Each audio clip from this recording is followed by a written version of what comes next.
Recording in progress.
Yes, langsung aja. Yes.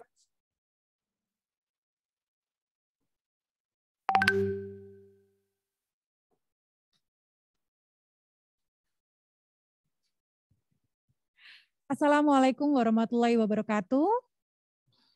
Selamat pagi semua, Bapak Ibu, ibu-ibu ya kebanyakan ya.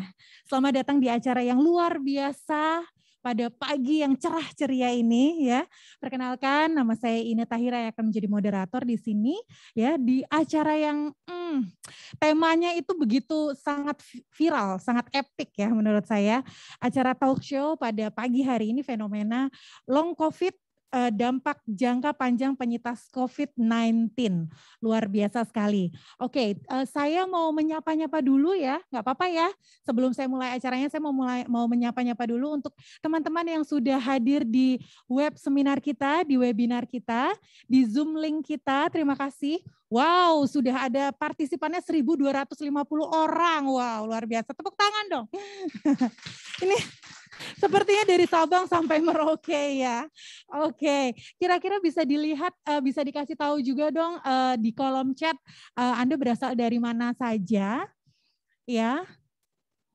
Kalau kita di sini pasti jelas dari Semarang ya, dan dihadiri oleh seluruh anggota Pertiwi ya, Pertiwi Semarang dan juga para ibu camat yang berasal dari seluruh kecamatan dari Kota Semarang. Oke, saya pengen tahu kolom chatnya dari mana saja. Wow, dari kelurahan-kelurahan se-Semarang, makanya ini luar biasa sekali. Ibu-ibu kelihatan cantik semua, thank you. Untuk partisipasinya videonya dibuka ya. Wow, ada juga yang dari luar kota ya, karena memang ini temanya sekali lagi fenomena long COVID, dampak panjang penyintas COVID-19 ini sungguh sangat viral, yang mana kita juga sudah tahu bahwa pandemi belum berakhir ya, ibu-ibu ya. Kita harus tetap protokol kesehatan, prokes seperti sekarang yang kita lakukan untuk melakukan talk show ini juga kita dari awal sampai detik ini saya juga nggak akan lepas masker begitu ya. Oke, teman-teman semua, ibu-ibu ya, sepertinya udah nggak sabar yang namanya acara harus segera kita mulai saja ya. Untuk itu saya akan memperlihatkan peraturan ya, peraturan untuk teman-teman atau ibu-ibu yang ingin mengikuti ya acara pada pagi hari ini. Untuk itu saya ucapkan selamat datang sekali lagi untuk para peserta webinar ya. Kalau sudah hadir jangan lupa form kehadirannya diisi. Peserta harus wajib untuk mengisi formulir kehadiran untuk mendapatkan materi presentasinya ya. Untuk teman-teman yang di studio juga jangan lupa untuk masuk ke link ya, karena nanti kita akan membuka sesi tanya jawab, tapi sesi tanya jawabnya nggak live ya ibu-ibu ya. Jadi caranya adalah dengan mengajukan pertanyaan di kolom chat, harus diketik. Jadi untuk ibu-ibu yang di studio juga ya, mengetik pertanyaan di kolom chat, nanti kita akan pilih. Oke, setelah itu rules yang selanjutnya adalah peserta dimohon untuk mematikan audio. Video nggak apa-apa ya, supaya bisa mejeng-mejeng ya, bisa kelihatan sama Ibu Wali Kota dan juga Pak Dokter gitu kan ya. Tetapi di mute supaya tidak feedback, oke, selama kegiatan atau acara berlangsung. Dan acara ini sepenuhnya akan saya pimpin ya untuk setiap sesinya nanti. Terima kasih. Oke, dan kita lihat rundown acara pada pagi hari ini adalah ya teman-teman. Yang pertama ya pembukaan, dan nanti kita akan menyanyikan lagu Indonesia Raya terlebih dahulu. And then abis itu baru kita masuk ke acara inti untuk mengadakan talk show dengan tema fenomena long COVID ya, dampak jangka panjang penyintas COVID-19. Dan habis itu ada sesi tanya jawab, dan juga setelah itu penutup dan foto bersama. Ini adalah acara yang paling saya suka ya, foto bersama. Oke, kalau begitu langsung saja kita buka acaranya. Bapak Ibu, inilah acara kita pada pagi hari ini.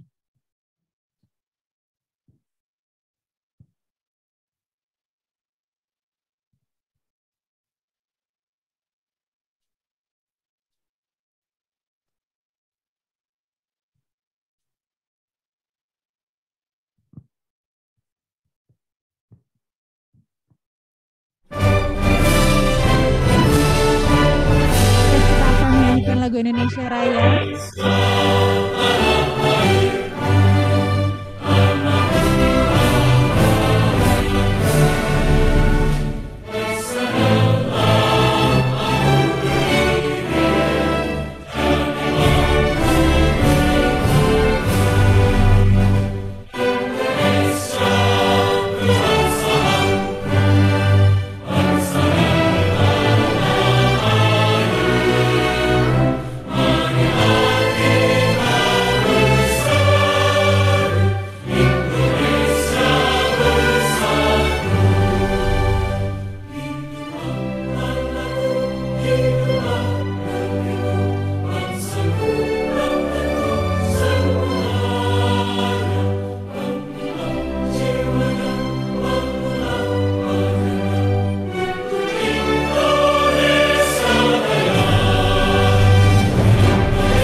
Bapak Ibu, kami mohon untuk duduk kembali. Yes. Acara akan segera kita mulai, Bapak Ibu. Acara ini terselenggara berkat kerjasama Pertiwi Semarang dan juga Kota Semarang dan Cito Laboratorium Klinik. Oke. Ya, saya minta tolong kalau misalkan peserta webinar tepuk tangan virtualnya gitu ya di kolom chat ya. Biasanya mereka akan memberikan gambar-gambar tepuk tangan seperti itu ya. Yang di studio bisa minta tolong untuk tepuk tangan dong. Yeah. Oke. Di sini di depan saya sudah hadir ya yang tercinta, ibu kita tersayang, ibunya warga Semarang, Ibu Wali Kota kita tercinta, Ibu Tia Hendy. Apa kabar Ibu? Bagaimana, sehatkah?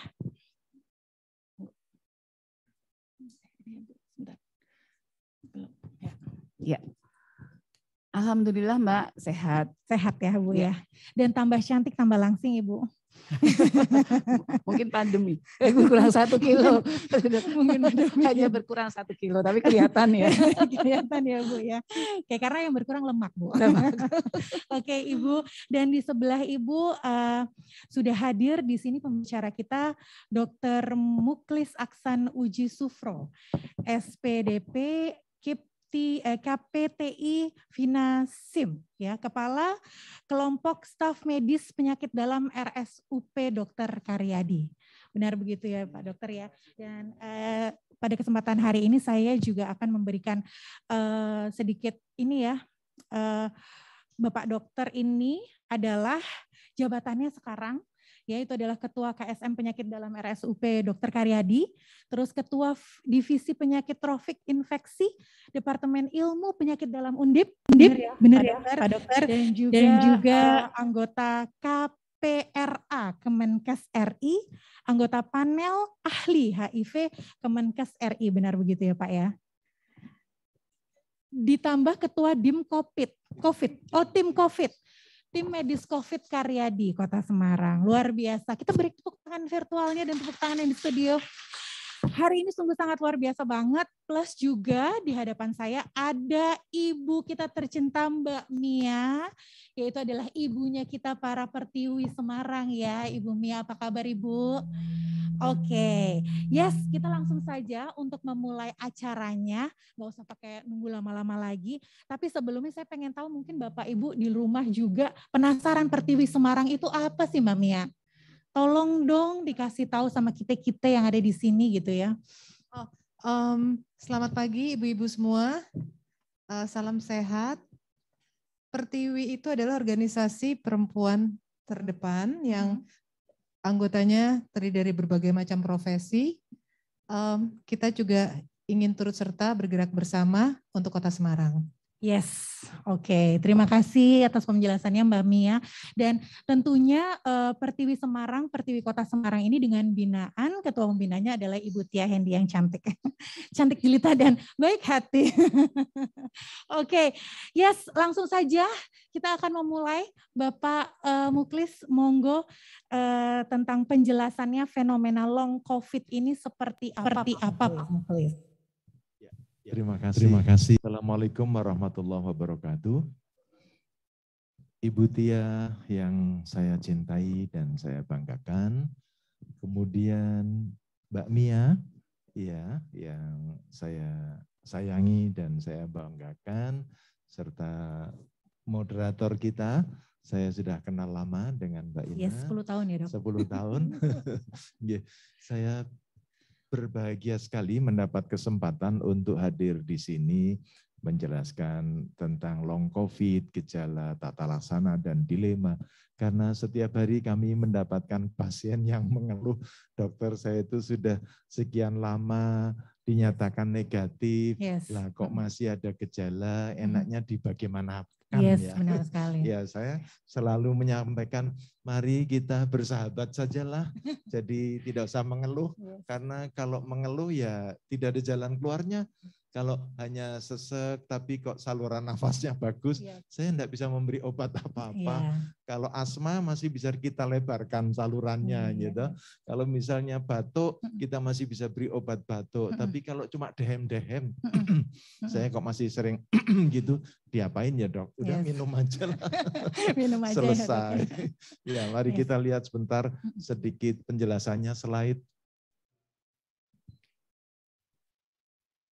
Oke, jadi long COVID itu bukan merupakan suatu hal yang baru terjadi kok. Kejadian ini mulai terdeteksi dan diteliti sejak pertengahan tahun 2020.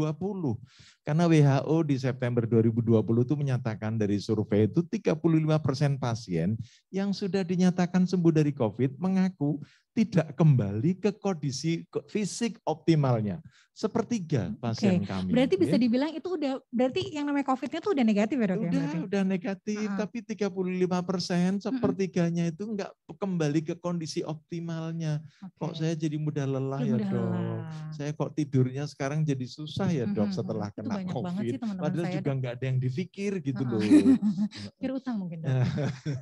Kelompok usia 18 sampai 24 tahun yang masih muda dengan kondisi tidak memiliki komorbid, coba 1 dari 5 pasien mengalami long COVID. 18 sampai 24 ya dok? Berarti bukan kan, yang usia. Betul, jadi kan ada juga sih sebetulnya anak-anak muda usia produktif itu yang sebetulnya juga kena COVID, tapi rata-rata kan tidak sampai masuk ke rumah sakit. Iya benar-benar. Yang kita rawat OTG. Yang umur 30 ke atas. Ya. Slide. Jadi 1 dari 5 loh, 1/5-nya kan. Ini long COVID itu namanya itu ada yang long hauler, sindrom pasca COVID, post akut COVID, sequel post akut, sindrom kronik. Itu pertama kali disorot Mei 2020 yang menyebut gejala persisten terus-menerus pasca infeksi akut COVID. Dapat berupa gejala yang sama saat dulu kena COVID, tapi juga bisa gejala baru. Apa aja sih gejalanya? Yang spektrumnya lebih luas, nanti akan kami munculkan. Tapi sampai sekarang belum ada kesepakatan kok mengenai definisi dan terminologi untuk long COVID ini. Cuman sering dianggap sindrom pernafasan pasca COVID. Karena sering gejalanya di sekitar pernafasan sehingga disebut sindrom pernafasan pasca COVID. Gejala gangguan paru-paru dan pernafasan yang menetap lebih dari 4 minggu. Jadi lebih dari 4 minggu, 1 bulan sejak awitan gejala COVID. Ada yang mengatakan 1 bulan, ada yang mengatakan 2 bulan, ada yang mengatakan 3 bulan. Jadi itu maksudnya bisa saya tanya lagi ya dokter ya. Itu setelah negatif, terus nggak ada gejala apa-apa, dan habis itu tiba-tiba baru muncul gitu. Betul. 4 minggu. Gejalanya tuh menetap. Sampai lebih dari 1 bulan. Penelitian yang kami baca baru sampai 1-2 bulan. Sekarang kami di Karyadi meneliti sampai 3 bulan. Ternyata juga 20% pasien masih. Nanti kalau ada penelitian lagi 4 bulan, mungkin 1 tahun dan seterusnya. Jadi kita masih menunggu penelitian-penelitian selanjutnya yang sekarang banyak dibahas baru sampai 3 bulan. Slide ya. Jadi menetap selama 4 sampai 12 minggu ya, sampai 3 bulan kan sejak awitan. Ada yang menetap selama 12 minggu kalau yang namanya kronik itu terus sampai 12 minggu sejak awal. Tapi kalau yang akut itu 4 sampai 12 minggu saja. Jadi tapi yang terus menerus sampai 12 minggu yang disebut kronik. Slide. Faktor risiko terjadinya long COVID, ada beberapa orang terutama non sewu perempuan itu lebih berisiko dibanding laki-laki karena daya tahan tubuh perempuan itu sangat dipengaruhi oleh banyak hal kan, ada menstruasi segala, ada mudah emosi, terus abis itu mudah dinakali suami atau pacar gitu. Terus pacar ya dok? Betul, jadi dompetnya menipis itu.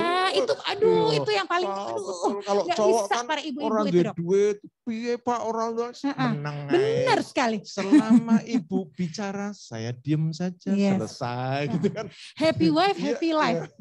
Happy wife, happy life. Yes. Usia lebih dari 50 tahun itu lebih berisiko. Karena sebetulnya hasil studi belum konklusif sih, post-COVID risiko tidak linear. Ada yang lebih dari 70 tahun malah recovery-nya lebih baik, karena lebih sepele gitu kan. Paling saya tinggal menunggu meninggalnya kapan, tapi setelah dapat COVID malah tidak meninggal-meninggal. Karena yang dongannya akeh. Kondisi saat infeksi akut juga mempengaruhi. Kalau pada waktu dirawat gejalanya lebih dari 5, maka nanti akan lebih mudah kena long COVID. Apa 5 itu? Ya kelelahan, nyeri kepala, dyspnea, suara serak, mialgia. Kalau apa, dok? dyspnea itu sesak nafas. Kalau ada gejala seperti ini sampai 5, cenderung nanti dapat long COVID. Tapi kalau saya pada waktu kena COVID tuh cuma pegel-pegel tok, dok, ya enggak kena long COVID gitu. Jadi kalau gejala-gejala waktu dirawat itu cukup banyak, justru nanti Justru mudah hati-hati, kena rawan. long COVID. Mialgia itu apa dok? Ya, mialgia itu nyeri otot. Oh, Ya, nyeri ya. otot, oke. Jadi rasanya tuh kayak jarum dipukuli gitu loh, kok terus menerus gimana sih wes pijet kok ya tambah. Gitu ya dok ya. Artinya pijetnya kurang. Ya. Ya. Lalu etnis non sewu, kelompok kulit putih lebih berisiko. Untung di sini coklat semua dok. Ya, hitam manis apalagi anak Pak Lurah ya. Komorbid lebih dari 2 komorbid sebelum infeksi akut lebih berisiko. Kalau udah punya kegemukan, masih ditambah iya loh dok. Benar. doyan mangan, DM ya.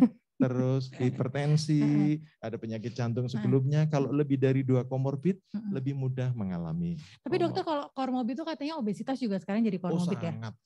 Iya, kami sering nangis kok kalau merawat dokter kok dilalah obesitas. Nuwun sewu. Yang meninggal kan rata-rata yang obesitas. Gitu BMI basal, jadi tubuh kalau kurang dari 30 kilo memiliki tingkat recovery yang lebih baik. Kalau sudah lebih dari 30 kilogram per meter persegi yang agak gemuk, mudah kena long COVID. Berarti benar yang namanya kondisi berat badan harus benar-benar dijaga banget ya. Diselimingkan. Iya, gitu diselimingkan. Memang benar. kalau wanita itu yang small, beautiful. Yes. Tapi kalau yang big, more beautiful. Wah, kan repot rasito. Kalau lucu itu kalau pas lagi gendutnya di usia balita. Kalau pas lagi udah menua gini, kalau gendut nggak lucu ya dokter ya? Menurut saya kok tetap lucu ya, karena kalau disun empuk gitu. Itu ya pembelaan. Oke. Lanjut dokter. Ya, slide. Nah, jadi gejala-gejala yang sering muncul adalah fatigue atau mudah lelah, batuk, sesak nafas, sakit kepala, nyeri badan, nyeri perut, nyeri dada. Kadang-kadang juga ada loh yang masih diare, mual, terus anosmia yang sering, dan sebagian masih kadang muncul augusia, jadi tidak bisa merasakan makanan dengan baik. Ya. Walaupun sudah benar-benar positif negatif tadi dokter ya. Ada yang muncul begitu, terus confused. Udah bingung. Bingung. Ini istri siapa? Nah itu sengaja dok. Kalau itu ini suami saya bukan ya gitu ya. Oke. Yes, slide. Halo, slide please. Oke, yang memainkan slide, Dok, jangan tertegun. Mekanisme sesak napas pada pasca infeksi itu sebetulnya karena ada inflamasi yang kronis. Virus COVID ini kalau masuk ke dalam tubuh itu langsung menyebabkan inflamasi dari seluruh organ tubuh. Karena inflamasi itu peradangan bukan sih, Dok? Tidak cuma di paru. Peradangan bukan inflamasi. Peradangan, betul. Peradangan. Yang meradang itu tidak cuma di paru, kadang-kadang di hati juga, sehingga SGT meningkat. Benar. Terus di jantung denyutnya lebih berat, lebih banyak. Kalau di ginjal sering nefritis, urium kreatinin meningkat. Di usus sering ada diare kronis dan seterusnya. Jadi kejadian peradangan yang kronis terus-menerus menyebabkan sitokin proinflamasi dan seterusnya, itu mekanisme kekebalan tubuh yang alamiah kok. Kalau ada virus masuk, tubuh kita mesti, loh, kowe ning kene. Langsung ayo diantem yuk, terjadi demonstrasi, terjadi peradangan, menyebar ke seluruhnya dengan aliran darah sehingga kerusakannya meluas. Yang berikutnya ada perubahan fibrotik di jaringan paru. Sel-sel paru-paru itu bentuknya kayak mangkok-mangkok yang jumlahnya banyak ini. Kalau yang satu rusak, sebelahnya cenderung ikut rusak. Jadi kompak banget.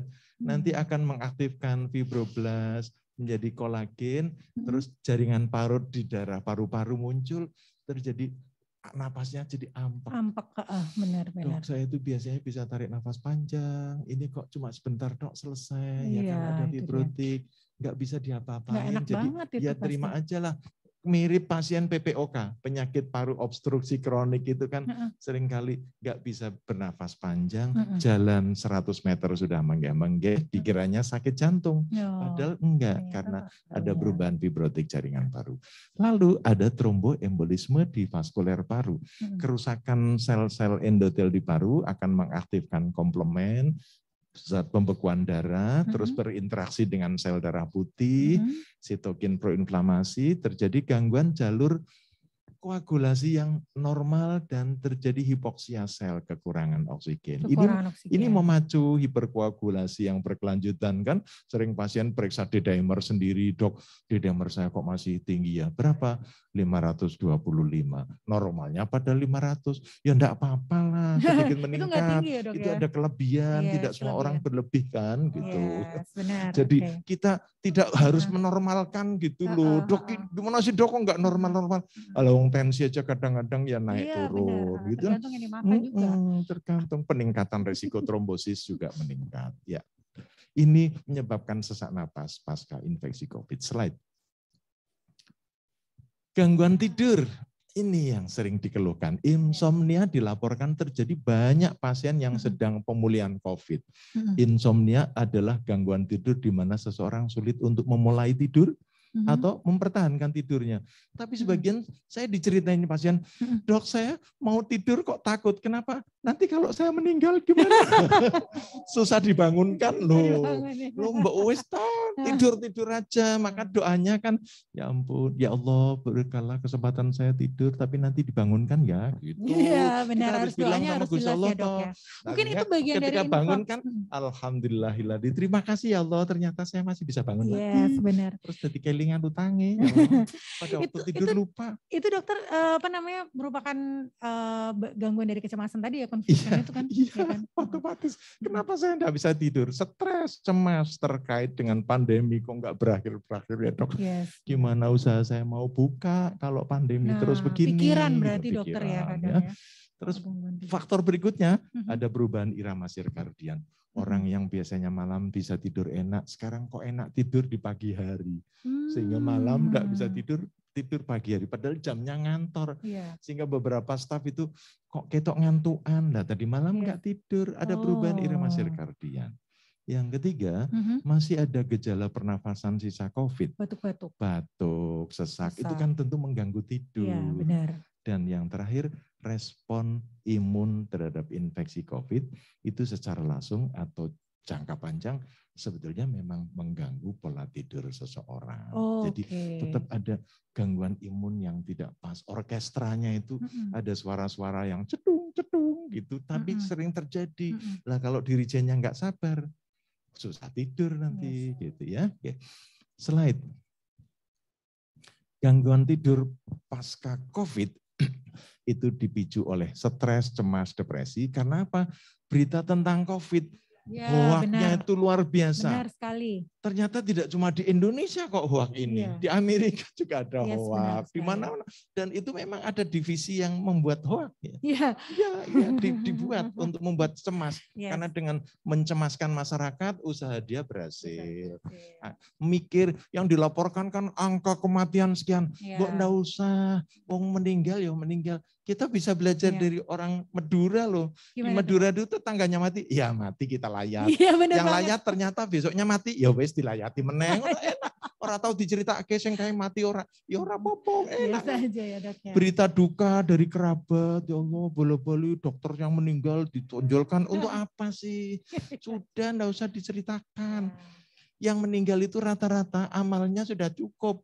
Kita amalnya belum cukup, jadi belum meninggal. Mudah-mudahan belum cukup terus. Kekhawatiran tentang diri sendiri saat terinfeksi COVID menyebabkan impak negatif terhadap kualitas tidur kan. Wong sudah diberitahu dokter panjenengan COVID-nya ini ringan, tenang aja. Kok mikir kapan ya saya masuk rumah sakit? Kapan ya masuk? Enggak usah. Oh udah dibilang dokter istirahat di rumah, enggak usah mikir ke rumah sakit. Yang ke rumah sakit tuh kalau O2 saturasi kurang dari 93. 94, 95 aman. Saben dino ndeloki O2 saturasi. Iki mudun 95. Ada baiknya punya O2 saturasi, tapi menyebabkan cemas toh Bu. Jangankan mau tidur O2 saturasi 95. Jangan-jangan kalau tidur nanti 90. Iya. Orang yang ngerti dia. Lah. Jangankan yang sakit dok, yang enggak sakit aja kayak gitu terus kemarin. Selama periode stres, sistem saraf simpatik itu yang paling aktif, meningkatkan denyut jantung, level hormon stres. Ini yang menyebabkan tubuh rasanya tetap nggak nyaman kan, reaksi siaga terus kan. Bagaimana bisa tidur? Wong tubuh dibuat siaga oleh dirinya sendiri. Jadi bisa dibilang pikiran dong. Ya jelas. Gitu ya. Change your mind, Yes. rubah pola pikir. Kalau pikir. pikir kita santai ya tubuh akan ikut santai. Yes. Ya. Yang kedua, ada perubahan irama sirkadian. Persepsi terhadap waktu sangat penting bagi tubuh untuk adaptasi kebutuhan setiap harinya. Manusia itu sebetulnya punya body clock loh. Yes, benar. Di suprachiasmatic nucleus, di hipotalamus. Ada yang bisa mengatur. Saya mau tidur itu akan bilang sebelum subuh saya ingin bangun. Nanti akan subuh urung adzan sudah bangun. Yes. Karena kita sudah mengatur body clock kita. Yes. Dan dengan itu dilatih. Yes, kebiasaan. Perubahan rutinitas bersamaan dengan bertambahnya jumlah waktu tidur saat rawat dapat mengurangi paparan pasien ke cahaya matahari. Ini mempengaruhi jam biologis tubuh. Pasien-pasien yang mondok lama di rumah sakit itu enggak pernah tahu loh ini siang apa malam. Lampunya padang terus kok. Jadi perawat masuk, ibu kok dereng sare? Lah belum bengi ya. Padahal sudah malam. Lah lampunya muruk terus. Jadi mempengaruhi pasien-pasien yang dirawat di rumah sakit cukup lama mempengaruhi gangguan tidur. Slide. Ya, dilanjutkan. Gejala pernapasan, long imun. Sudah lanjut yuk. Oke, salah satu. Lanjut. Gangguan tidur sudah cukup. Slide berikutnya. Ya. Sekarang nyeri kepala. Nyeri kepala dilaporkan banyak terjadi pada pasien terinfeksi COVID akut atau recovery. Apa yang menyebabkan nyeri kepala pada pasien COVID? Satu, SARS-CoV itu ternyata menyerang langsung ke saraf trigeminal di kafum nasal. Yang kedua, di otak. S2 yang menjadi reseptor bagi COVID itu terdeteksi di banyak neuron sel-sel saraf.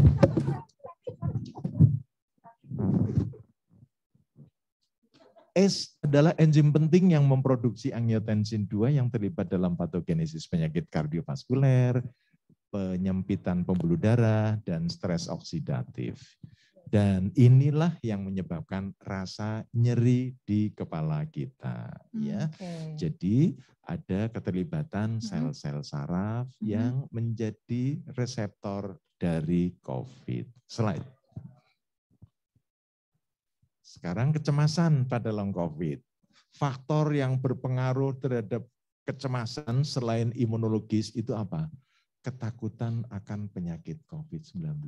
Saya ini penyintas, kira-kira kena lagi enggak ya dok? Enggak usah dipikir, soalnya tetangga saya sudah dinyatakan sembuh, kok ya positif lagi. Itu kan tetangga, kita kan enggak, ngono baik. Jadi enggak usah dipikir, nasib kita itu tidak selalu sama dengan tetangga. Ya. Itu lagi-lagi sosial media dong. Iya. Ketakutan akan masa depan yang tidak menentu. Ada stigma. Saya merawat pasien COVID itu sama dengan merawat pasien HIV di awal-awal. Stigma dan diskriminasinya luar biasa. Begitu ada pasien dirawat siapa dokter nulis COVID pasti. Padahal demam berdarah. Padahal tipes koyo di COVID kan. Ojo tilik wong pasiennya Pak Muklis. Memori traumatis akan penyakit yang berat. Sebelahnya meninggal itu menyebabkan kita dilalah non sewu ya. Banyak cerita dok. Pasien COVID kami kan tidak bisa dirawat di satu kamar sendiri walaupun itu kelas VIP ya. Kan paling tidak hanya sekamar berdua. Yang sebelahnya meninggal itu yang trauma. Saya kapan ya? Padahal belum tentu giliran gitu loh. Itu menyebabkan kecemasan. Isolasi sosial apalagi, suruh di rumah sampai kapan, tidak tahu. Faktor risikonya sekali lagi ya, wanita, riwayat terdiagnosis psikiatri non sewu, kalau sudah ada riwayat bawaan untuk penyakit psikotik atau sakit jiwa dengan COVID bisa muncul. jadi Trigger ya dokter ya. Jadi jangan disalahkan gara-gara COVID terus edan. Boten. Sebelumnya itu sudah memang mau sudah ada edan, bibitnya. tapi rano yang mencu gitu Yes, loh. Dilalah kok ada COVID, matur nuwun itu Oh. ada yang memicu. Iya, oke. Lah tidak terdiagnosis kok sebelumnya. Ya. Kekhawatiran terhadap kondisi kesehatan anggota keluarga lain ya. Ini Nah, itu anak dia. saya 3 yang kena 1, terus yang 2 kapan? Mikir, benar cemas sekali. loh itu. Padahal kan tidak harus kena dalam satu keluarga itu. Slide. Berdebar-debar palpitasi adalah sensasi ketika jantung berderak cepat dan irregular. Kita harus matur nuwun pada jantung. Kita nggak pernah bilang jantung, jangan deg-degan kan nggak pernah toh. Ya, enggak Dia dong. kapan deg-degan ya mesti deg-degan. Ya, Kalau enggak ya deg-degan enggak. Palpitasi pada umumnya dapat merupakan gejala manifestasi kelainan jantung, namun juga merupakan manifestasi dari penyakit kelainan selain jantung.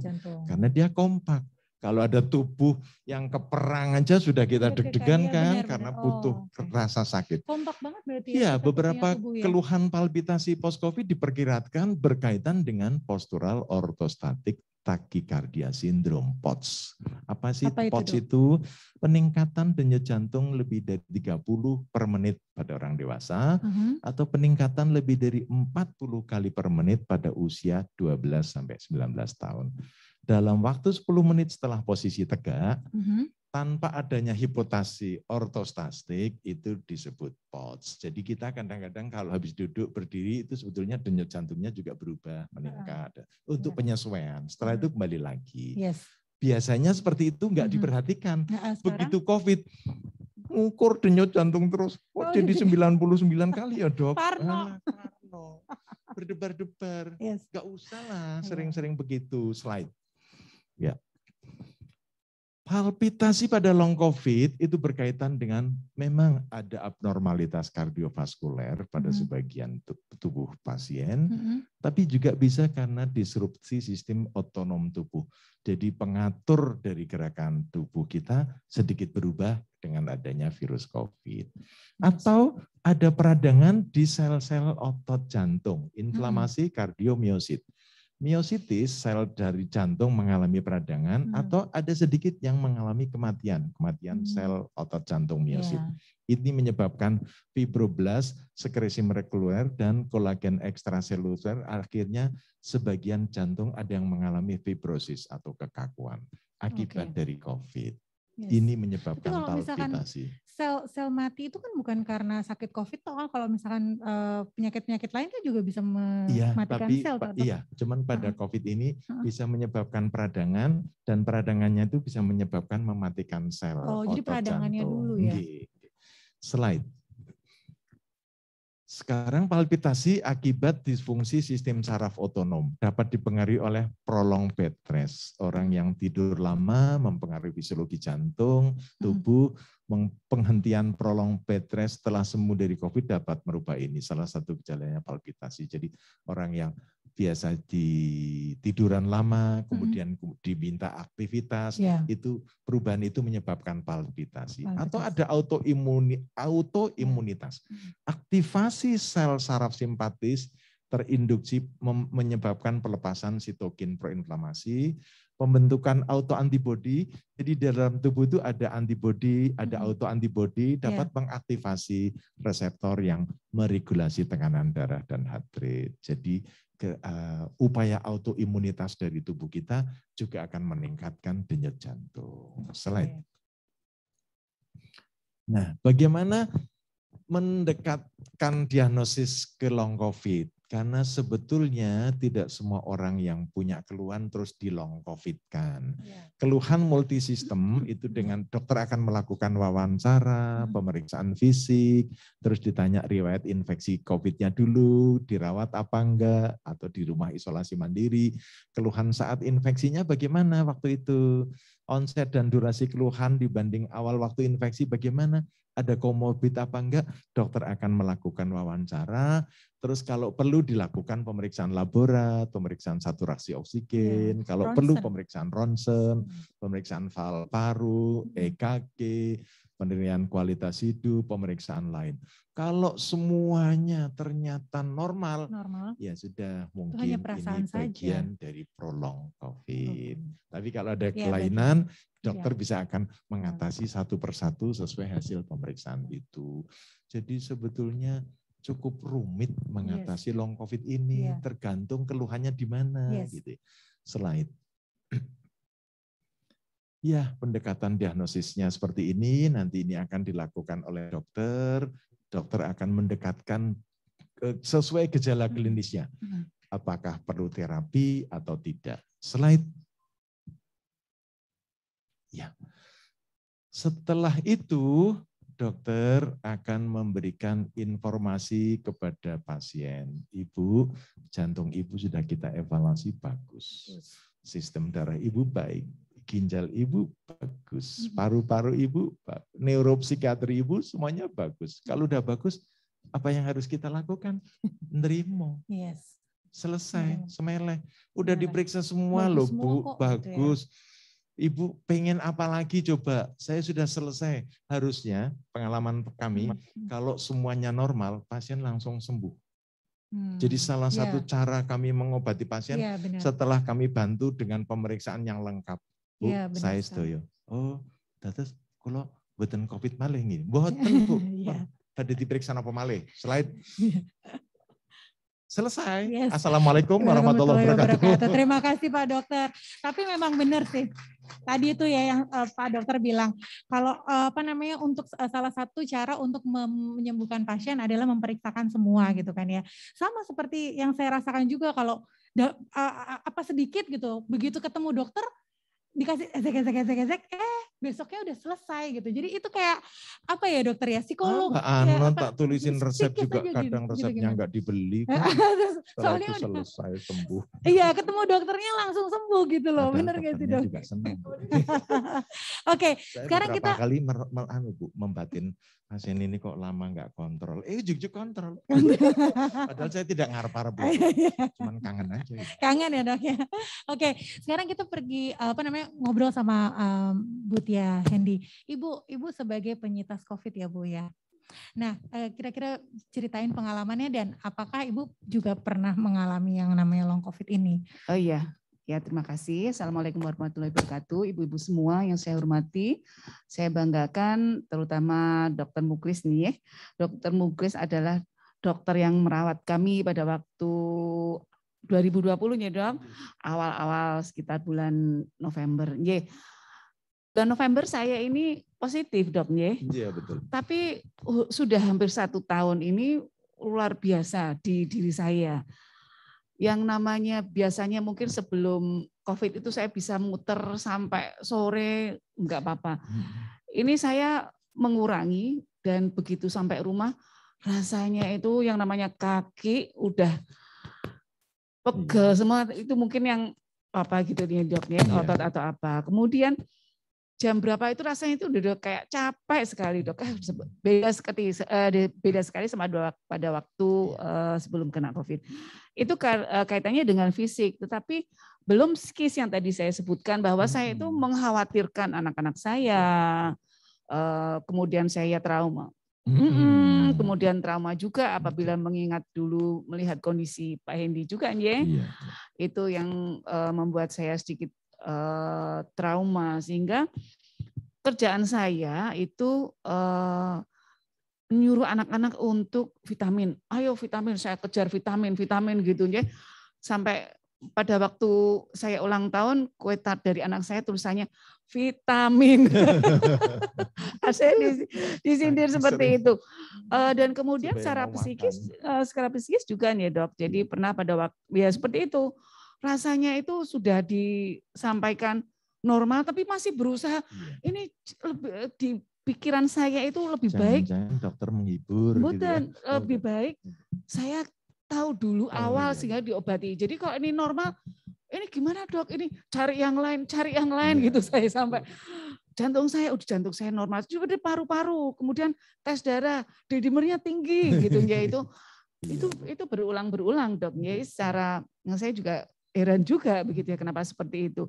Kemudian yang jadi persoalan juga pelupa, Dok. Oke. Saya itu pelupa. Kalau beberapa kali saya ngomong sama teman-teman ini, sebelah saya juga kayaknya merasa pelupa. Sampai saya harus kontrol begitu, harus ini kenapa, sampai kadang-kadang dokter itu misalnya gitu, sudah Bu, pokoknya Ibu itu mau saya ngasih masukan-masukan. Dan saya juga pernah mengalami, Dok, di waktu tinggi-tingginya mungkin sekitar bulan Juni-Juli itu saya juga merasakan sekali kalau saya ini mungkin secara psikis, Dok. Jadi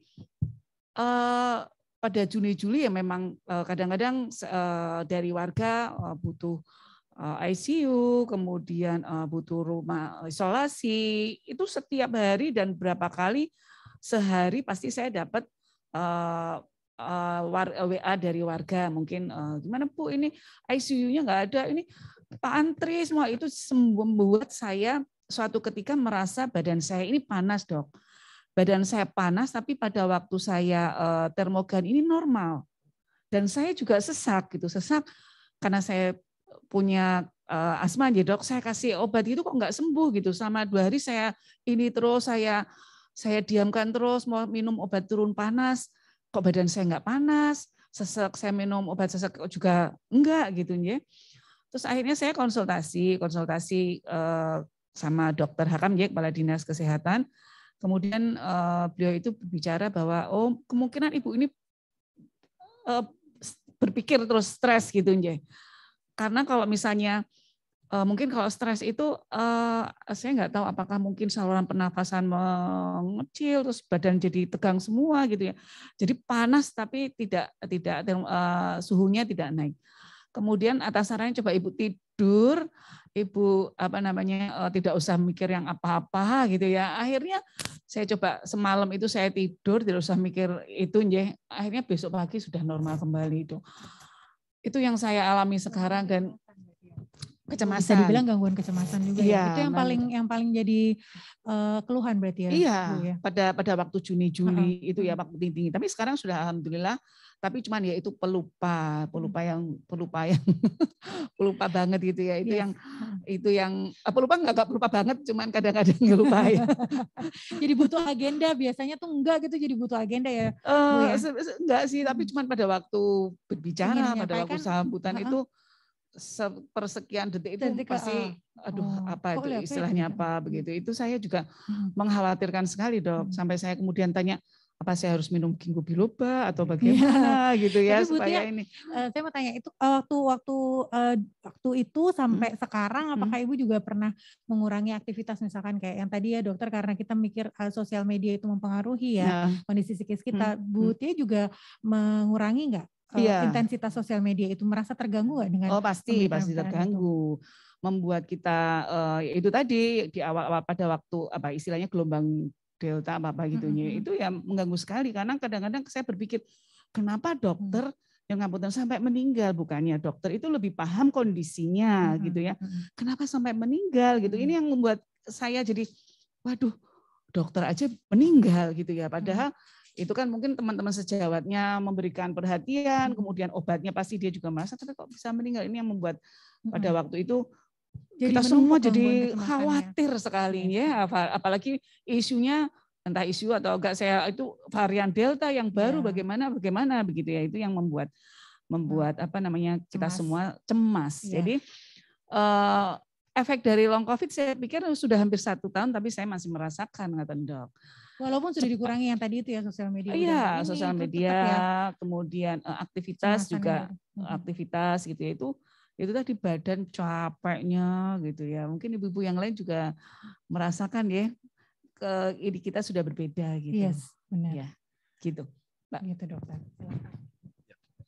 Terima kasih, Bu. Jadi memang yang pelupa ini yang susah kita tangani. Lalu mudah lelah itu kita sebetulnya, Bu, harus terima kasih kepada COVID. Karena COVID itu mengingatkan kita untuk membatasi kegiatan. Kegiatannya. Saya pribadi sebelum ada COVID Yes. itu praktek itu sampai jam 9 malam toh. Ya. Nanti jam 9 visite di rumah sakit swasta Rumani. Terus jam 10 visite di Hermina Pandanaran. Jadi tapi setelah ada COVID maghrib itu sudah selesai semua loh. Jadi matur nuwun loh ya, ternyata bisa kok ya. Supaya kita nggak lelah. Ibu juga begitu, tidak semua memang harus difikir oleh ibu, tapi ada saatnya kita harus mengurangi yang menjadi tanggung jawab kita dengan membagi peran dan seterusnya. Sesak nafas sudah diberi obat asma ya, tidak ada perbaikan. Lawang sesaknya itu bukan penyempitan saluran nafas. Sementara asma itu yang menyempit itu saluran nafasnya Ibu. Terlalu sensitif, kemudian mudah menyempit, lalu kita beri bronkodilator untuk melebarkan saluran nafas. Kalau ini COVID itu yang menyebabkan sesak nafas, alveolus paru-paru, mangkok-mangkok paru ini loh Bu. Sudah terlanjur kena COVID, kemudian ada fibrosis atau kaku, sehingga dia tidak bisa mengambil oksigen, mengeluarkan CO2 dengan baik, harus dilatih, maka ada fisioterapi pasca COVID. Jadi dilatih bagaimana latihan nafas efektif, latihan batuk efektif, latihan mengeluarkan dahak, ada ilmunya ternyata. Jadi sekarang fisioterapi laris berkat dari COVID ya. Itu adalah salah satu. Terus panas gimana kok anget, tapi kalau di suhu ternyata ya cuma 36,7 tapi kok anget. Memang COVID itu memacu peradangan di seluruh tubuh, termasuk sisa-sisanya itu juga ada peradangan. Kalau peradangan pasti menyebabkan kalor, dolor, fungsiolesa, dan kalornya itu kalau untuk mengatasi itu tubuh akan menghasilkan akan panas. Naik, tidak seperti biasa gitu ya dokter. Tapi panasnya panas yang memicu imun jalan. Sistem imun tubuh kita itu berjalan dengan baik jika suhu tubuh kita 37 sampai 38 derajat, Bu. Kalau gitu. 36 belum bekerja sehingga tubuh kita akan hangat. Jangan minum paracetamol sebelum suhu di atas 38. Benar. Kan dokter selalu pesan, tolong paraset diminum kalau suhu di atas 38. Jangan 3 kali sehari, tapi minumnya di atas 3. Jadi 37 sampai 38 sistem imun kita bekerja dengan bagus mengatasi COVID. Ya. Jadi demikian Bu, mudah-mudahan. Berarti bisa dibilang dokter yang namanya olahraga perlu banget berarti ya, olahraga harus meningkat. Perlu Karena, tapi kelebihan olahraga juga enggak bagus. Sebaiknya 3 kali seminggu, jangan seminggu sekali tapi 5 jam itu. Kalau misalkan gini dokter, 1 hari tapi 5 menit aja, kan ada tuh link-link yang kurang olahraga bagus, itu kurang bagus ya. Yang namanya olahraga yang baik itu yang menghasilkan denyut jantung sudah meningkat di atas 100. Kardio berarti dokter. Gitu, paling tidak setengah jam. Setengah jam ya. Setiap hari setengah jam dokter ya. Jam. Untuk orang-orang yang pasca COVID tadi. Tidak pasca COVID pun sebaiknya juga harus. Untuk yang pasca COVID ada khususon nggak? Enggak, olahraganya sesuai dengan yang disenangi saja. Sesuai yang disenangi saja. Kalau nggak disenangi, kalau Ibu olahraganya apa sukanya Bu?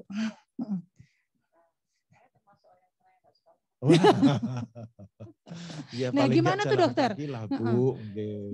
Pak jalan kaki gitu harus dimulai. Tetangga, setengah jam kan lumayan. Sepedaan kali yang lagi aerobik sebetulnya.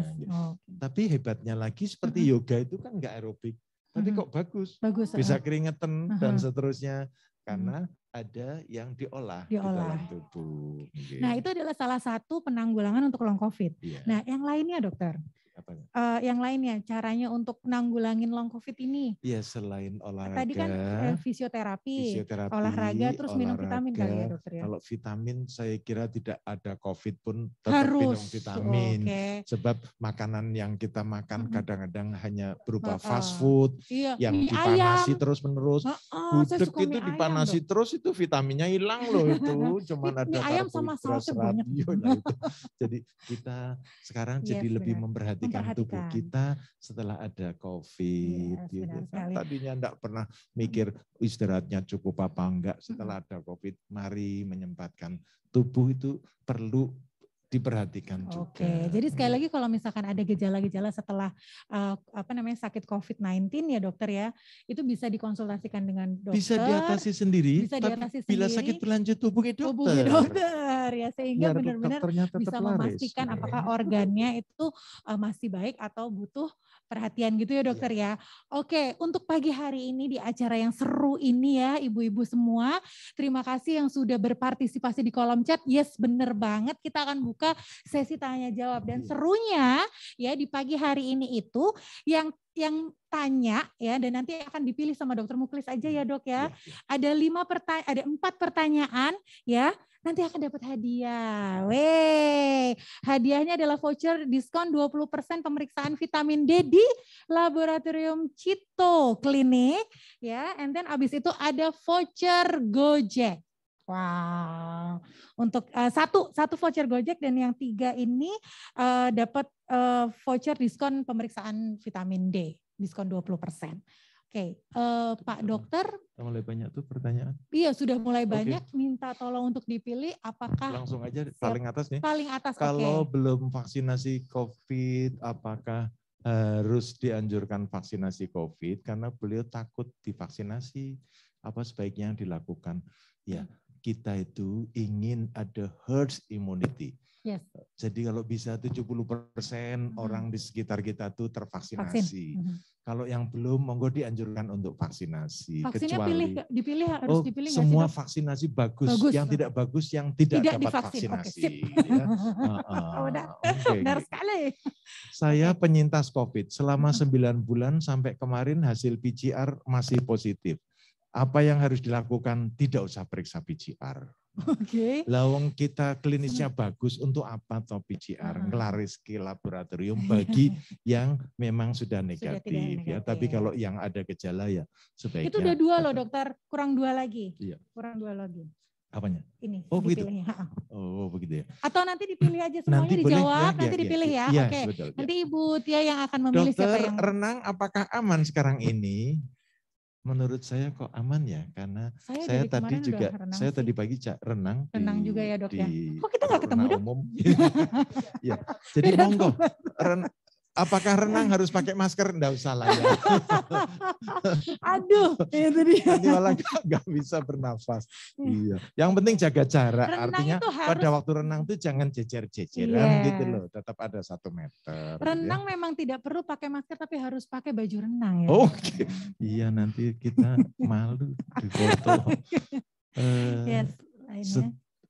Gimana? Setelah COVID asam urat tiba-tiba kambuh itu loh dokter. Oh, sebetulnya COVID tidak menaikkan asam urat. Cuman sebelum kena COVID tuh nggak periksa asam urat. Tiba-tiba kok tahu tinggi. Oh, gitu. ternyata mas duwe ket bien. Cuman kira-kira ini kok naik gitu aja. Dukun aja bisa kira-kira naik. Oh gitu ya dokter. Terus yang di atasnya dokter tuh lansia umur perempuan 80 tahun. Vaksin apa yang aman? Ya, semuanya aman kok. Monggo. Dokter akan memilihkan sesuai yang ada. Yes. Ya, kalau nggak ada pilihan ya sudah toh vaksin itu yang merek apapun. Oke, tapi dokter sedikit tentang vaksin ya boleh ya. Itu kan ada yang suntikan pertama vaksin A, suntikan kedua vaksin B itu gimana? Idealnya sama karena ya? suntikan pertama baru menimbulkan efektivitas sekitar 50%. Harus dengan vaksin yang sama supaya naik jadi 75 atau 90%. Jadi harus sama. Terus, tapi kalau nggak ada pilihan lain daripada tidak vaksin kedua. Tapi kalau bisa sama. Kalau booster dok? Iya sama, booster. Boleh kalau nggak? booster, apa perlu nggak? Booster boleh pakai yang sama, tapi boleh pakai yang berbeda. Tergantung ketersediaannya. Iya, siap. Ya. Lanjut yang lain. Terus di sini yang mana? Izin bertanya dokter, apakah inflamasi kronis bisa diantisipasi sedini mungkin? Semisal sudah parah, apakah ada obat mujarabnya, mengingat gejala COVID hampir sama dengan tipes? Tidak bisa. Jadi kita itu tidak bisa memperkirakan ini nanti akan menjadi long COVID apa enggak. Itu bejo-bejo. Jadi sekali lagi tergantung pola pikir kita juga ya. Kalau kita merasa ini tidak masalah ya insya Allah tidak bermasalah. Tapi kalau dipermasalahkan ya akan terus ada. Mari kita bersahabat dengan apa yang ada ya. Oke, siap. Selanjutnya lalu untuk penyintas dalam usia remaja apakah juga kemungkinan akan mengalami gejala long COVID Ya itu tadi. Seperti yang kami dijelaskan ya. sampaikan tadi ya, remaja relatif aman, tidak mengalami long COVID, karena remaja juga sering tidak ada komorbid kan, Yes, belum ya. ada remaja yang DM, kecuali yang DM tipe 1 Iya, DM dan tipe seterusnya. 1, Jadi berarti aman nanti. insya Allah. Oke, ada lagi nih dokter, banyak banget nih ya karena memang yang ikut adalah 1.250 orang ya dok ya. Oke, itu semenjak kena COVID kok banyak berubah, misal mudah lelah, nafas ngos-ngosan, pendengaran agak berkurang. Nah, itu kayaknya nggak dengerin penjelasan ya. Ya nggak apa-apa, Ya diulangi ini lagi. yang kita Harus bahas. diresumekan oleh moderator. Monggo Ya, nanti yang saya- menjawab moderator aja. Nanti saya akan telepon ibunya ya, Ibu Tapi yang tadi Alfuni. memang belum ada pendengaran sih ya. Oh, Oke. iya. Ini ada pendengaran. Iya. Lumayan. Ada yang berbeda. Oke. Oke, selanjutnya ya dok, perlukah penyintas COVID yang mengalami gejala ringan perlu melakukan MCU? Kalau medical check up, sebaiknya usia 30 ke atas kita sudah melakukan medical check up. Oh gitu ya dokter ya. Karena seringkali ada silent. Beberapa kelainan jantung itu sekarang sudah mulai ada di 35 tahun dan itu bisa dideteksi dini dengan medical check up. Oke, untung saya belum 35 dok. Oh, baru 31 saya ya? 24. Oke, selanjutnya selamat pagi dokter, dari Ibu Vola nih ya. Izin menanyakan untuk meminimalisir dampak long COVID sebaiknya saya harus ngelakuin apa? Kaitannya gejalanya menurun kemampuan berpikir dan gangguan kecemasan. Apakah ada terapi? Iya, kalau terapi secara obat tidak usah ya. Sekali lagi mari kita melakukan pola hidup yang normal, menyempatkan tubuh untuk tidur sesuai dengan waktu yang diperlukan. Tidur 5 jam lah paling tidak, tapi paling ngorok gitu ya. Iya. Deep sleep dok namanya. Iya, deep sleep maksudnya. Deep ya karena sleep. ada yang saya juga tidak tahu saya ngorok apa enggak. Kita tahu baru orang lain kan. Tanya ya. ibu dokternya. Jadi istirahat yang cukup, olahraga teratur, makan yang bergizi ditambah vitamin, syukur mimi susu. Oke, mimi susu. Saya masih senang mimi susu. Susu yang full cream atau yang gimana dok? Apapun susunya. Tapi jangan, maaf ya, jangan susu. Itu kalau ibu-ibu kok ngomong susu kok ketawa ya dok? Kenapa ya? Itu coba ya berarti masih normal. Karena yang kita banggakan kan itu. Oh gitu ya. Rusak susu sebelah. Asal jangan susu expired. Oke, ya selanjutnya. Ini dokter, katanya kalau sudah sembuh dari COVID biasanya sebaiknya cek kekentalan darah. Sebagian orang setelah sembuh dari COVID darahnya bisa mengental dan bisa menyebabkan penyumbatan saluran darah. Iya betul. Kalau pada waktu COVID mengalami kekentalan darah. Kalau pada waktu COVID tidak mengalami kekentalan darah ya tentu tidak perlu. Dan biasanya akan dievaluasi kok setelah sembuh apakah darahnya masih kental apa enggak. Dan jangan lupa minum air yang cukup banyak, sehari 2 liter itu juga membantu mengencerkan darah. Dan itu juga merupakan salah satu terapi dehidrasi untuk kan long juga COVID kental ya, darah kita. Iya dehidrasi kan supaya enggak dehidrasi. Seringkali kita itu kan minum hanya 3 kali sehari pada waktu makan. Yes, itu pun sering tidak dihabiskan. Oke. Ya. Itu pun kadang-kadang dikombinasi dengan bukan air putih. Air putih kan yang terbaik ya dok ya. Oke. Iya. Oh betul. Oh iya, sebaiknya cairan kita masuk. Dokter tahu boba enggak? Belum. Minuman yang manis-manis loh, nggak boleh ya dokter ya. Oke, selanjutnya. Ya, oke, kita akan langsung membuka pertanyaan dari. Oke, ya. Oke, sekarang kita juga akan membuka pertanyaan yang akan langsung diajukan oleh peserta yang ada di Zoom, ada di online. Silakan ngaco. Silahkan Ibu buka mic-nya berarti ya, nggak apa-apa ya. Oke, kita buka mic-nya. Siapa yang mau bertanya jangan rebutan ya Ibu ya. Satu dulu. Angkat tangan dulu mungkin. Siapa yang mau bertanya secara langsung? Mungkin kita buka pertanyaan berapa ya dokter? 2 kali ya? 2 ya. Siapa yang mau bertanya ibu-ibu yang ada di online? Yang ada di web? di Zoom meeting? Apakah yang ingin bertanya? Mau Enggak ada ya bertanya. sepertinya ya. Kita Mau buka untuk bertanya, yang Bu. di sini mungkin ya. Yang di sini Mau bertanya. adakah? Monggo. Ada. Belum ada ini ya. Saya mau Karena memang dari bertanya. tadi dari awal kan kita sudah menginformasikan untuk di chat. Oh, ada itu Ibu Maria ya dari PKK RT 6. Ya, RW ya, Bu. 6. Silakan Ibu Maria. Sugeng siang, Bu. Sugeng siang, Ibu sama Pak Dr. Muklis. Iya.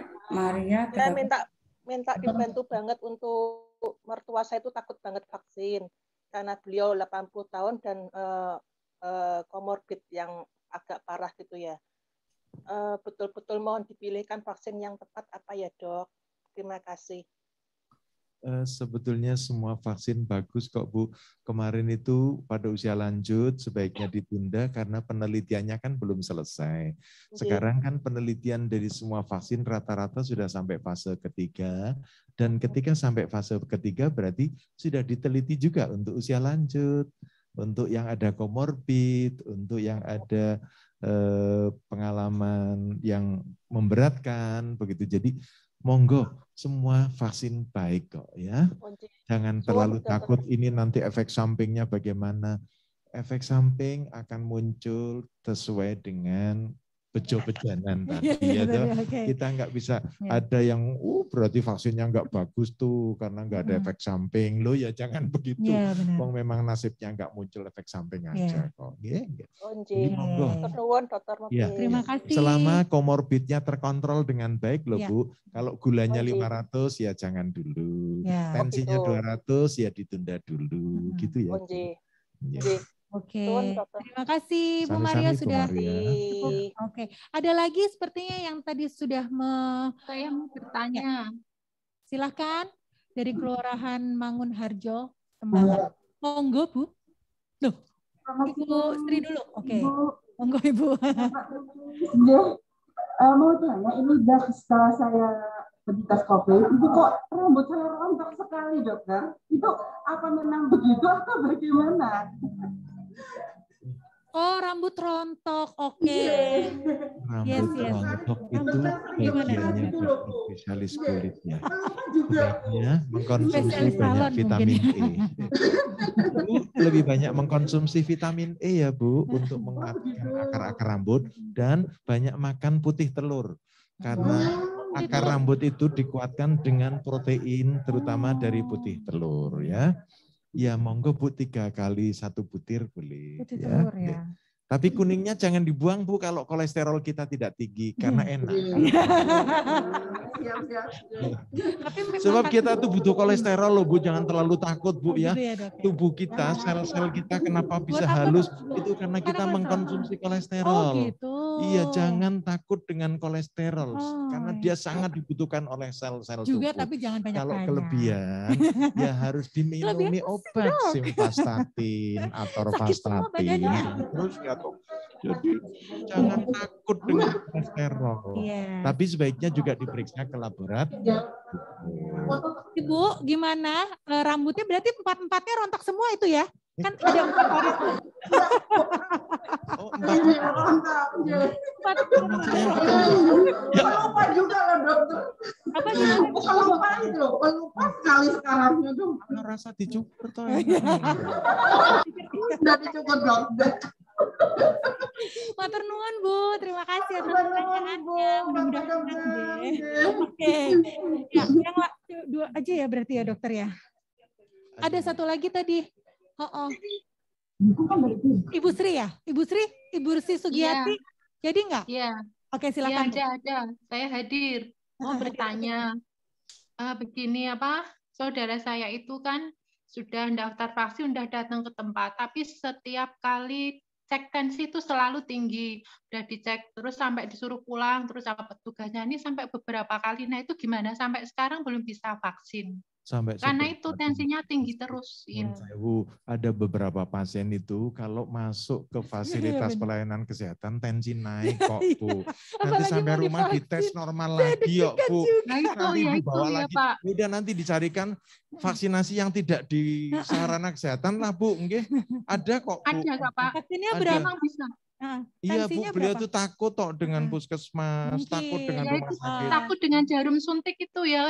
Setiap kali ke sana itu Oh, pasti kalau ya. jarumnya naik, tensinya Ya, terlalu tinggi. ada nggak ya Tapi vaksin suka yang disuntik. tanpa disuntik? Nggak ada, Dok. Belum ada ya. Kalau dielus doang bukan Bu. vaksin.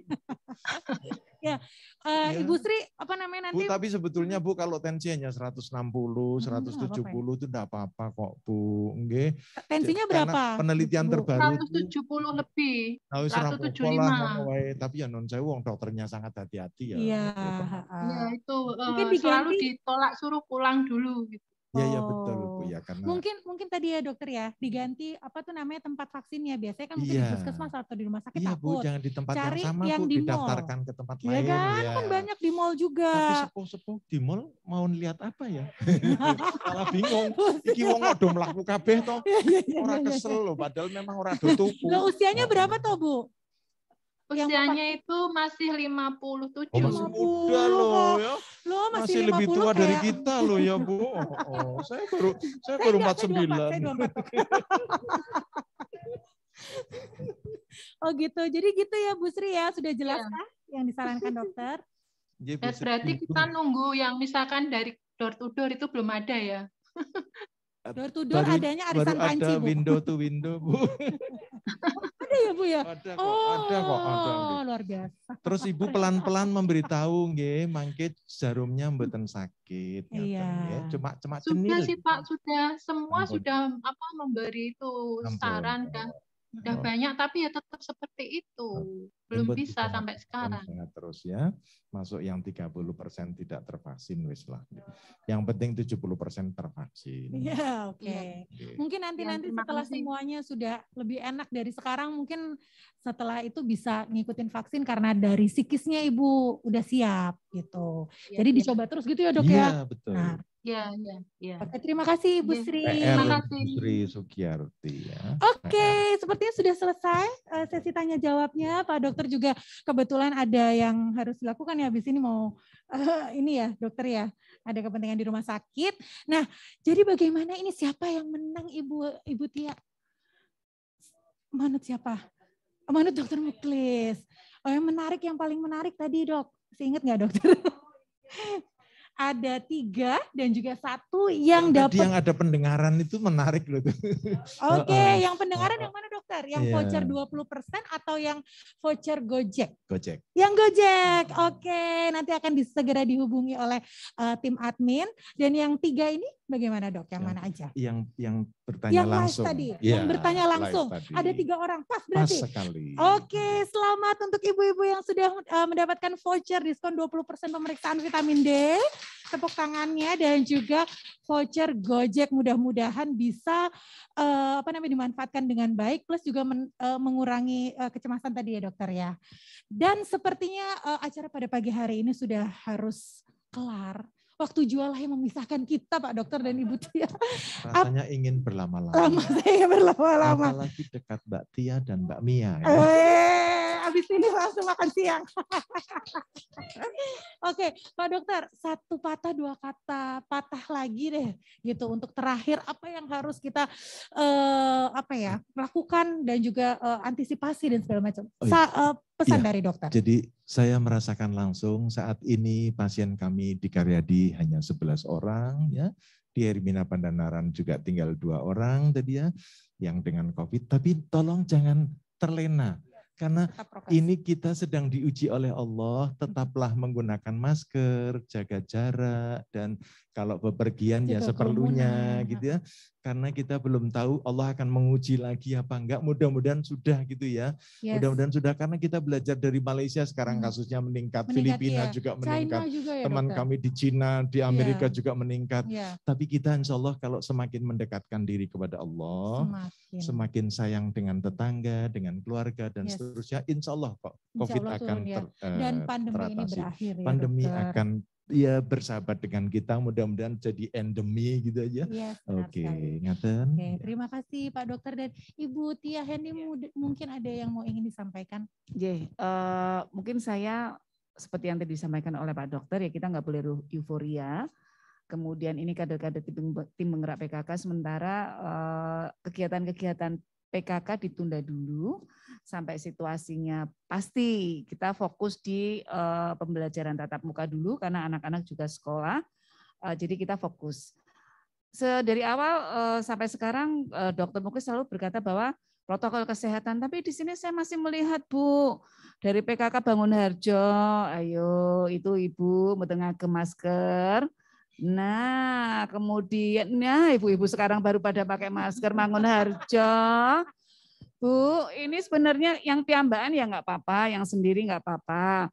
Tapi ini tuh demi Bu, demi tadi kan sudah kita mendengar bahwa bagaimana resikonya COVID, resikonya long COVID gitu ya. Jadi lebih baik kita jaga diri. Kelurahan Candi Ibu Dahar, monggo ngagem menawi. Nah, Dahar pun sekejo kayaknya dari Kelurahan Candi ya. Soalnya udah dikecilin, aku udah selesai dari kecilin. Kaliru, kacangnya kayaknya enak sekali ya Bu ya. Kelurahan Wonodri juga tuh. Kemudian mana lagi? Tambangan kayaknya pakai ya, saya nggak begitu melihat. Jadi ayo ibu-ibu dari awal dari jam 9:30 kita sudah diedukasi sama Pak Dokter Muklis ini sangat luar biasa. Ini yang tim yang merawat Pak Hendy, saya dengan anak saya, ketua tim apa Dok? COVID, tim medis COVID Dedi Karyadi, dan pengalamannya sangat luar biasa. Jadi ayo kita ikuti saja bahwa belum selesai, pandemi belum selesai, tapi nyuntulung untuk kita protokol kesehatan. Sebastianus Ruben itu juga itu sebelahan berdua tapi muter ngagem maskernya itu ibu-ibu semua aja. Makatan mata don sangat. Yes, terima kasih Ibu. Terima kasih Mbak Ina. Atas wejangan-wejangannya. Iya, tentunya saya juga sangat-sangat terima kasih pada Dokter Muklis yang sudah meluangkan waktu, Dok. Mudah-mudahan nanti kapan kita bisa bertemu lagi untuk mengedukasi ibu-ibu semua supaya ibu-ibu dan masyarakat Kota Semarang semakin sehat dan hebat. Oke, terima kasih Ibu Tia Hendy atas wejangannya untuk kita semua. Kita beri tepuk tangan. Sekali lagi saya ucapkan kepada Pak Dokter Muklis yang terkenal humble dan juga kalem, sabar banget sama pasiennya. Thank you sudah hadir di sini memberikan banyak sekali materi dan manfaat pada pagi hari ini supaya kita ngerti apa yang harus kita lakukan tentang fenomena long COVID ini ke depannya dan kita lebih siap untuk menghadapi apa yang akan terjadi ke depan juga karena memang pandemi belum usai. Ibu-ibu semua di sini kita harus tetap waspada seperti yang Ibu Wali Kota bilang. Begitu. Terima kasih juga untuk Mbak Mia yang sudah sangat-sangat ini repot banget ya untuk ngadain acara kayak gini, repot tapi senang. Udah mau direpotin ya kan untuk mengadakan acara yang seperti ini. Mudah-mudahan acara seperti ini akan continue ya supaya kita para wanita khususnya Kota Semarang gitu kan bisa mengedukasi diri sendiri plus lingkungan, and then yang terbaik adalah untuk keluarga begitu. Oke. Ya sepertinya segini dulu. Terima kasih untuk ibu-ibu yang sudah hadir ya di webinar pada hari ini. Thank you so much. Mudah-mudahan apa yang kita sampaikan bisa berguna ya, bisa mempunyai suatu benefit yang sangat luar biasa untuk diri kita, lingkungan dan juga keluarga. Terima kasih banyak atas perhatiannya. Mudah-mudahan kita bisa bertemu lagi di acara yang selanjutnya dan dalam waktu dekat juga dengan tema yang lebih menarik lagi. Bapak Ibu, segitu saja. Assalamualaikum warahmatullahi wabarakatuh. Kita foto bersama.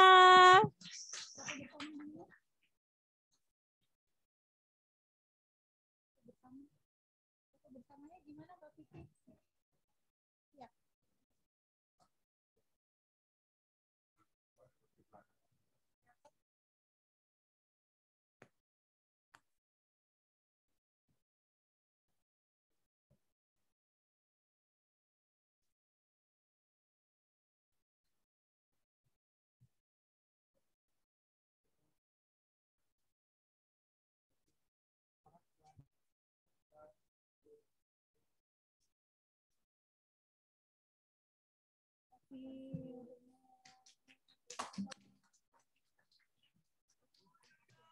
Oh, terima kasih. Alhamdulillah sehat selalu. Oh, injil. Oh, iya.